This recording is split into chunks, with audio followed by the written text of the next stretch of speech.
No place to bury the dead in Gaza.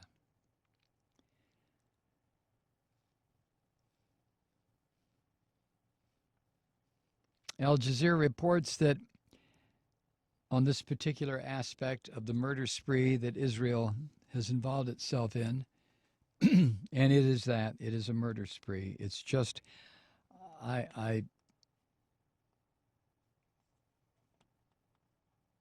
can't believe that they're actually doing this, but they are. Almost 2,000 civilians now have been murdered, hundreds of children.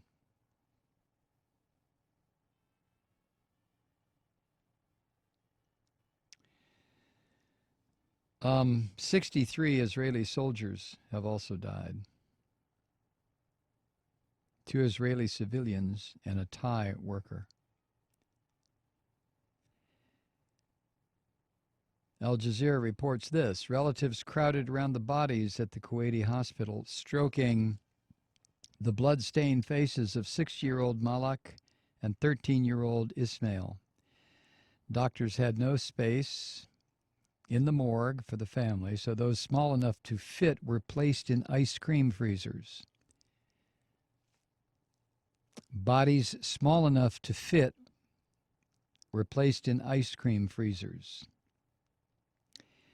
Ibrahim Abu Muammar of the National Society for Democracy and Law in Rafah said that not allowing Palestinians to bury their dead was a form of humiliation. He said, quote, keeping the bodies in ice cream and vegetable refrigerators is a violation of the most basic human rights, end quote. Abu Muammar said that at least 300 people in Rafah have been killed in recent Israeli bombings. Prior to today's 72-hour ceasefire, the city had been excluded from so-called humanitarian windows to provide relief for besieged families and allow them to bury the dead. Palestinian officials in Gaza say they are struggling with the dozens of bodies that cannot be identified, either because of the nature of their wounds or because there are no family members left to do so.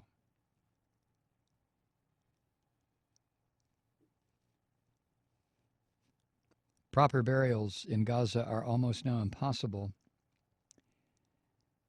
The deputy minister of Gaza's Waqf ministry in charge of religious affairs said, quote, usually in such situations we build 500 graves, but since cement is not allowed into Gaza, we are unable to build graves.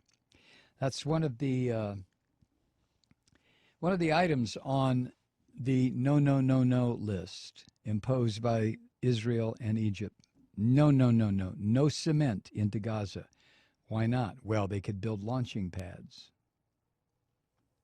You know, those rockets that fall into the Negev.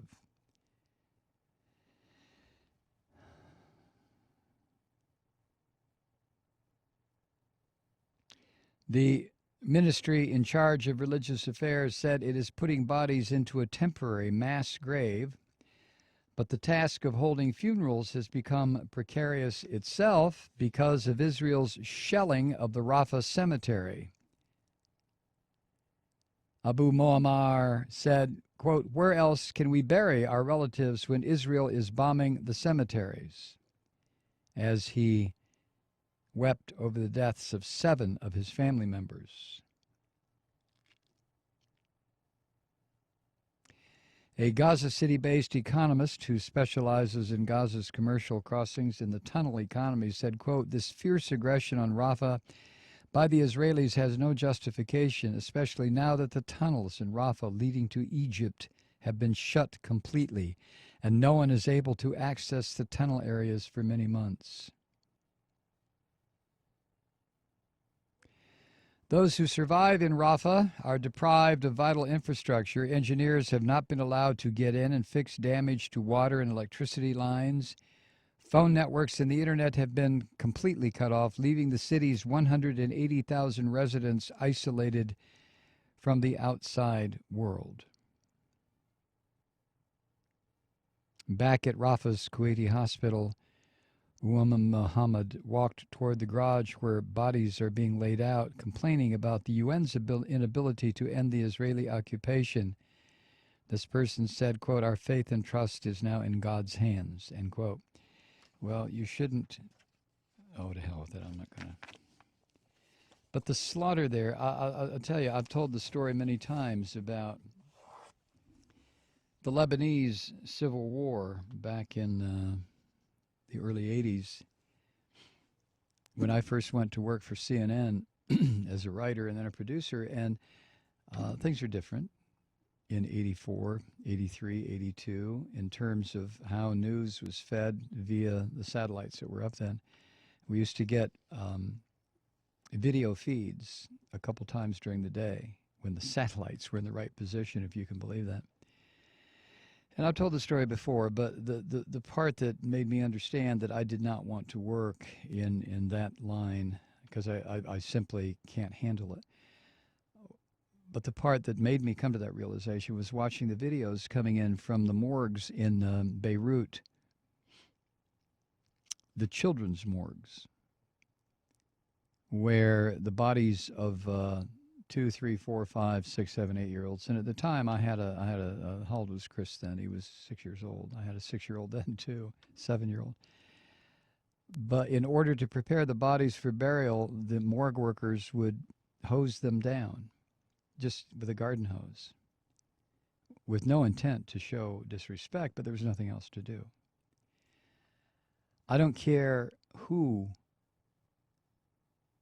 the children are. The first time I saw the pictures of the little kids that were being marched through the barbed wire into the Nazi death camps, little kids, knowing, as I'm watching those film clips 70 years after the fact, knowing that those little kids with their wide eyes and the look of indescribable horror on the faces of their parents, that those children were about to be murdered. I think that was the first time. I was fairly young, relatively speaking, when I saw that. I simply could not deal with that. The pictures of children burned alive in Vietnam. The pictures of children slaughtered in Central America.